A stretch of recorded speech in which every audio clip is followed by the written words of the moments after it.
اعوذ باللہ من الشیطان الرجیم بسم اللہ الرحمن الرحیم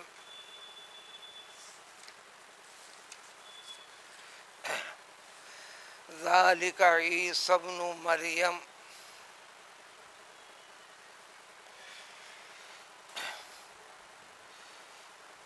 قول الحق الذی فیہ یمترون۔ پیغمبر عیسیٰ علیہ السلام سے متعلق نصرانیوں کے خاص طور پر غلط فہمی میں اللہ کے بندے کو اللہ کی فرزندگی اور للہیت کا درجہ دے بیٹھ کر آج بھی یہی چیز مفہوم ان کے پاس مشہور و معروف ہے، سارے گرجا گھروں کے اندر وہی ہے۔ غلط فہمی اور غلط چیزیں، اور یہ کہتے ہوئے کرسچن عیسائیت کے اوپر رہتے ہوئے جو چاہے منمانی کرو۔ مقدس دن جب اتوار آتا ہے، انہوں نے اللہ تعالیٰ سے اپنے پیغمبر عیسیٰ علیہ السلام کے ذریعے سے درخواست کر ڈیمانڈ کر جمعے کے بجائے اتوار کا دن لیا اور اللہ تعالیٰ نے دے دیا۔ اللہ تعالیٰ نے دے دیا تو جو چاہے کرتے ہوئے حضرت عیسیٰ نے اپنی قربانی دے دی، اپنی قیامت تک رہنے والی ان کی امتوں کے طرف سے ان کے گناہوں کی معافی کے لیے۔ لیکن اتوار کو جا کر اعتراف کر لینا کہ میں نے ایسا ایسا کیا ہے، دنیاوی اعتبار سے جو مناسب سمجھ کر عبادت کروانے والا، جس کو فادر کہتے ہیں، جو سزا اس نے متعین کر دی یا جو جرمانہ لگا دیا، بڑے سے بڑے گناہ پوری طرح معاف، پورا یقین رکھ لینا، پھر نیا حساب شروع ہوتے چلیں گا وغیرہ وغیرہ۔ یہودیوں نے اور کئی قسم کے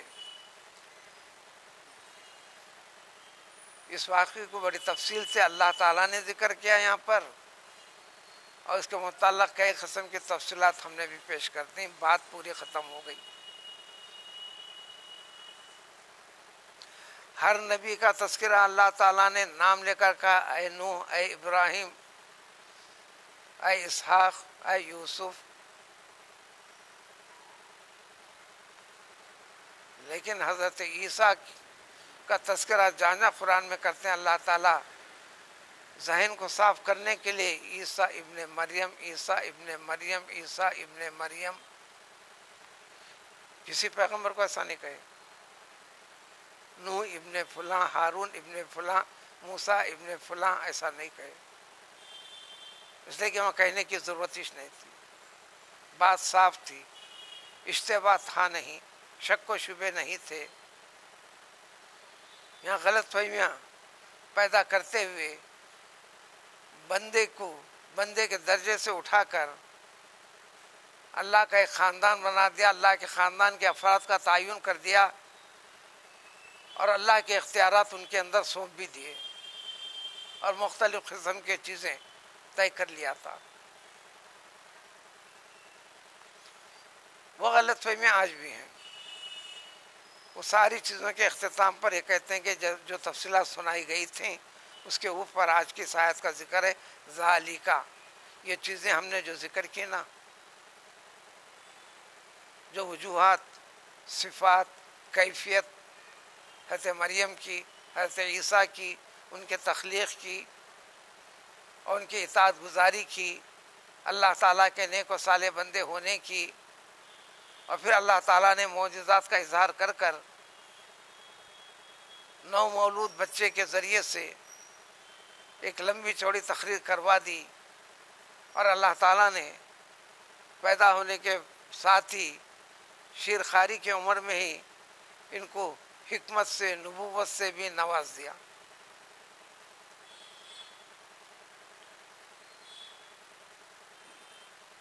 اس بچے نے لمبی چوڑی پوری تقریر کر کے بتا دیا. اگر اس کی جگہ، ان کی جگہ اگر حضرت مریم ایک نہیں 1000 یا 1 کروڑ قسم کی بھی تدبیریں لا کر اپنی صفائی پیش کرنا چاہتی تو قوم کے دل و دماغ میں اتر نہیں پاتی تھی. اس لیے اللہ تعالیٰ نے حضرت مریم کا منہ بند کرا دیا.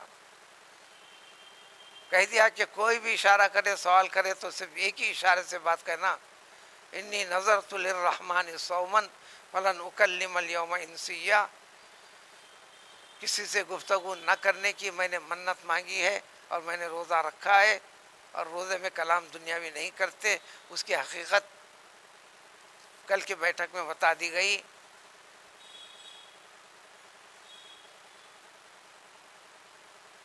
اللہ تعالیٰ نے آپ کی زبان بند کروا کر معجزے کے ذریعے سے نومولود بچے کے ذریعے سے وضاحت کروا دی. ساری چیزوں کے بعد ذالکا، یہ جو چیزیں تفصیل سے چلی نا، اور ہمارے پاس تقریباً 4 دن سے تذکرہ چلا اسی کا، یہ ہیں دیکھو عیسیٰ ابن مریم. اب سمجھنا ہے تو سمجھ لو. کسی ایک پیغمبر میں بھی گستاخی ہوئی، ایمان سے خارج، ایمان سے خارج. قرآن جگہ جگہ ذکر کرتا ہے فلاں قوم نے اپنے نبی کا انکار کیا. اللہ تعالیٰ یہ کہہ کر کرتے ہیں کہ تم نے سارے نبیوں کا انکار کر دیا لہذا عذاب کے مستحق ہو، جبکہ سارے نبیوں کو پایاش نہیں انہوں نے.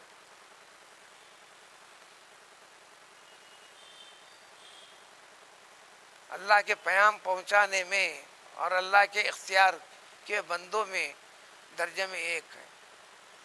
حضرت آدم سے اقرار لیا اللہ تعالیٰ نے پیغمبر صلی اللہ علیہ وسلم کا. جتنے نبی 1 لاکھ سے زائد پیغمبر آئے، دیکھو ایک نبی آئے گا اس کے پر ایمان رکھو،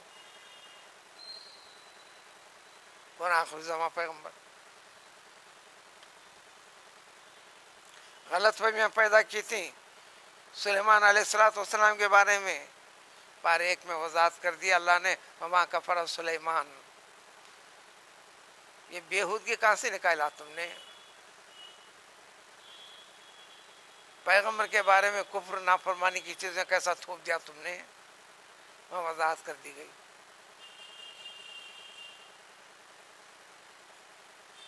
تو اسی طرح یہ تمام چیزوں کو ملحوظ رکھنے کے بعد عیسیٰ ابن مریم یہ ہیں جس کو ہم نے ذکر کیا، اور یہ قول الحق بالکل صحیح قطعی چیز ہے، واقعے کے عین مطابق ہے.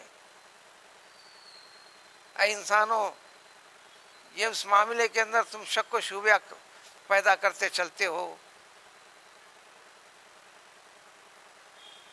ایمان سے جڑی ہوئی چیز ہے جس میں کوئی شک و شبہ والا پہلو نہیں ہونا. اس طریقے سے یقین اور عقیدہ رکھو گے تو ایمان سے جڑے ہوئے ہو. اب اس میں کوئی چیز داخل کرو گے تو اللہ کے حقائق بیان کے چیزوں میں خلط ملط کرنے والی بات ہوئی.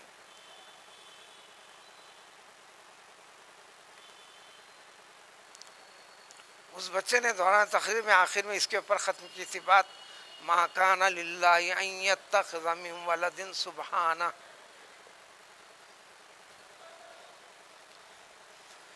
دیکھو اللہ تعالیٰ نے کسی کو اپنے لڑکے کے طور پر اپنے اختیار نہیں کیا، یعنی وہ لم یلد ولم یولد ہے. اللہ کی شان بہت عظیم ہے، پاک ہے ہر قسم کے عیب سے. بچہ ہونا، بچہ والا ہونا عیب ہے، عیب ہے، کمزوری ہے. بچے کو ضرورت ہے مدد کی، ماں اور باپ کی. بچہ جوان ہوتا ہے، کمائی دھمائی ہوتا ہے، باپ اور ماں بوڑھے ہوتے ہیں، ضعیف ہوتے ہیں، اب محتاج بن جاتے ہیں ماں اور باپ اولاد کے. اور اللہ تعالیٰ کی ذات ہر قسم کی عیب سے پاک. اللہ غنی، کسی چیز کی ضرورت نہیں اس کو. بندے فقراء ہیں، بندے فقراء ہیں.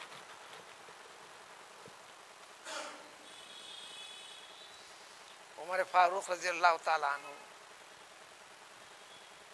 خلافت میں یعنی بادشاہت میں رہے تو کیا پبلک کا یہ مسئلہ بھی حل کرنا تھا؟ سیدھے سادھے ایک شخص آ گیا دھڑ سے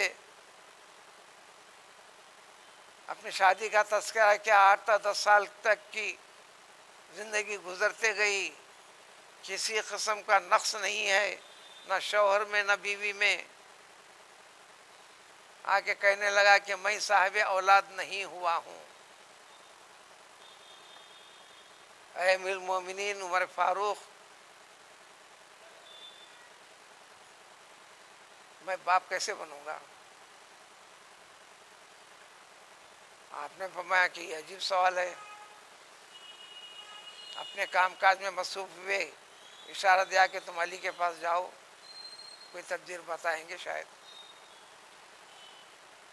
تو حضرت علی نے جو تدبیر بتائی، یہی مفہوم سورہ اخلاص کے مفہوم کو ذہن میں رکھ اور یہ خیال رکھ، اے اللہ تعالیٰ لم یلد ولم یولد تو تیری شان ہے، نہ باپ ہونا نہ بیٹا ہونا.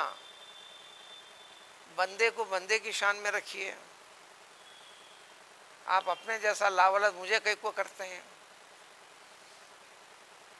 اور برابر 1 سال کے بعد وہ صاحب اولاد بنا. تو فاروق نے فرمایا کہ علی نے اللہ تعالیٰ کو غیرت میں لایا. الغرض ایک ادنا سی جھلک ہے. اللہ تعالیٰ فرماتے من والے سبحانہ، اس قسم کا خیال کرنے سے، وہم لانے سے، ان سارے کے سارے عیب والی چیز سے اللہ کی ذات بہت بلند و برتر ہے، پاک ہے. پھر اللہ کی قدرت پر شک کیوں؟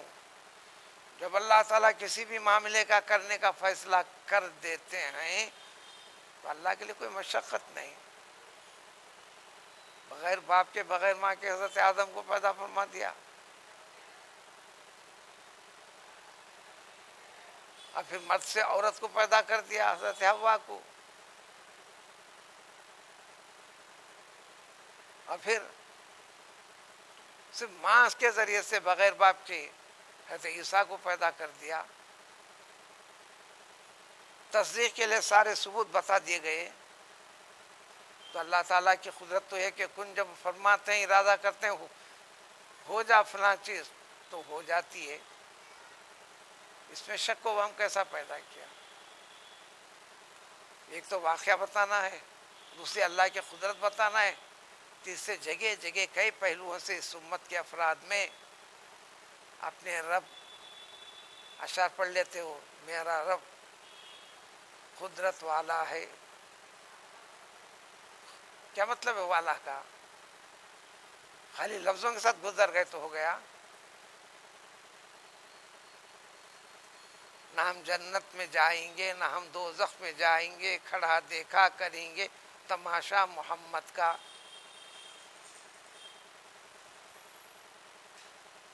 ایک ڈنڈا پڑتے سارے بول کدھر کی نکل گئے. ہاں، حقیقت پیدا کریں، حقیقت پیدا کریں. الفاظ کی بات نہیں چلتی، ایمان کی بات ہونا. وَإِنَّ اللَّهَ رَبِّي وَرَبُّكُمْ، یہ بھی آپ ہی کا جملہ تھا، تقریر کا اختتام تھا. حضرت عیسیٰ علیہ السلام جو ابھی چند گھنٹوں کے فرزند ہیں، جو ایک دن بھی نہیں گزرا، چند گھنٹے.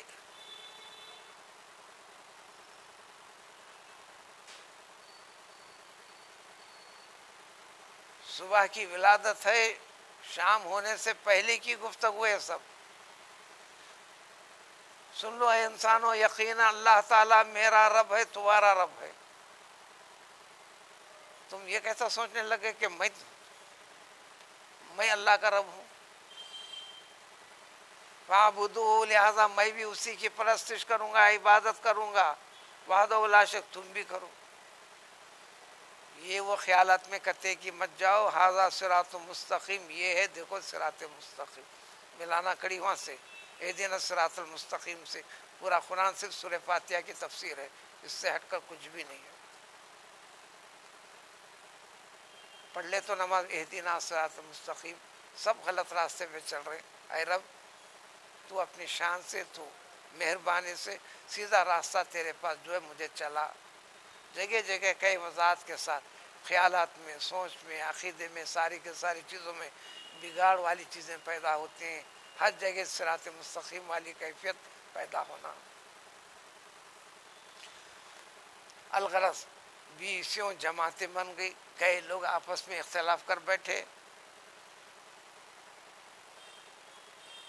سدھرنے کے لیے، غلط فہمی دور کرنے کے لیے وضاحت اللہ تعالیٰ نے کلام پاک کا حصہ بنا دیا. پھر بھی رکھتے ہو، رکھے ہیں انسان. قطعے کی بنیاد پر انسان کو چلنے کی بڑی عادت. تو اللہ کا ارشاد ہے یہ سب کے سب نافرمانے بلکہ کافر ہیں. ان کے لیے ہلاکت و بربادی ہے اس دن جب سے سب سے بڑا فیصلے کا دن قیامت کا ہوگا. یہاں سناتے جا رہے ہیں، بتاتے جا رہے ہیں، وضاحت کرتے چلے جا رہے ہیں. یہ کان ہیں کہ آواز تو پڑتی ہے، اس کان کے ذریعے سے دل میں اترتی نہیں، اس آنکھ کے ذریعے سے دل میں اترتی نہیں. تو اللہ کا ارشاد ہے اسمع بہم وابصر.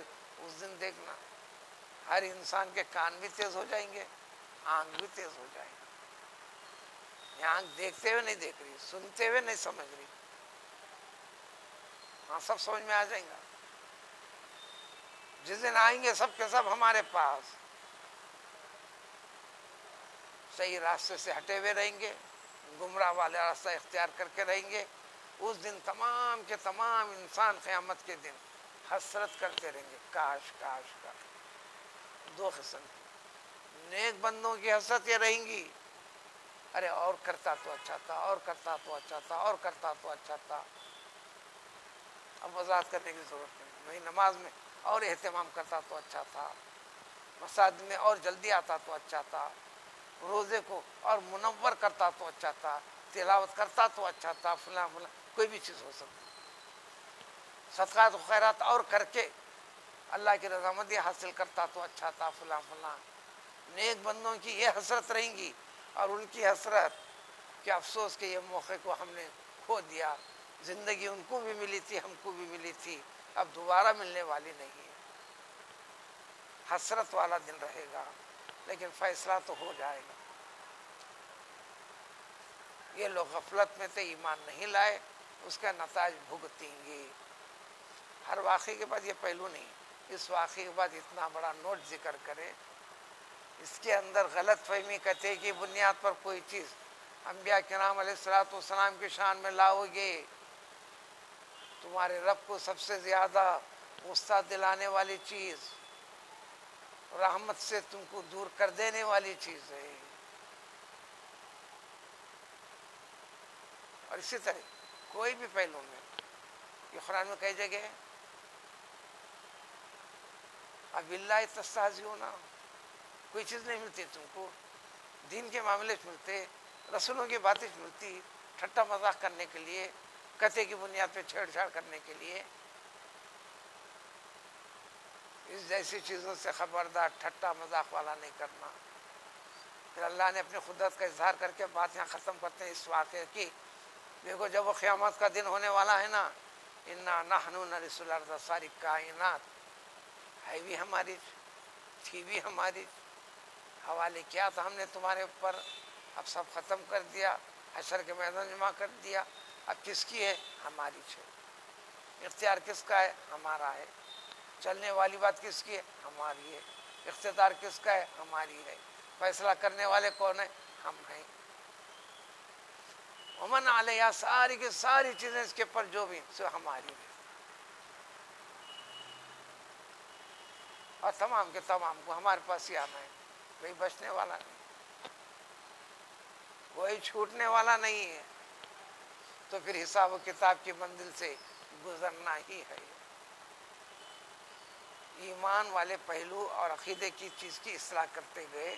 اسی طرح توحید کے والے مسئلے میں پیغمبر حضرت ابراہیم کی ابتدائی اور وحدہ لا شریک کی اس میں جد و جہد کیسے ہوئی، بات کہاں سے شروع کی ہے؟ اپنے والد محترم سے بات شروع کر دی ہے.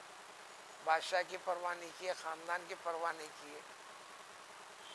تو دین سے جڑنے کے بعد اتنا تعلق اپنے رب کے ساتھ رکھنا پڑتا ہے. پھر رب کے بعد وہ تعلق ہٹنے کے بعد پھر سارے رشتے ناطے دوستوں احباب کے تعلقات کو ترجیح دیں گے آپ. وہ تفصیلات اگلی آیتوں میں. سبحان اللہ.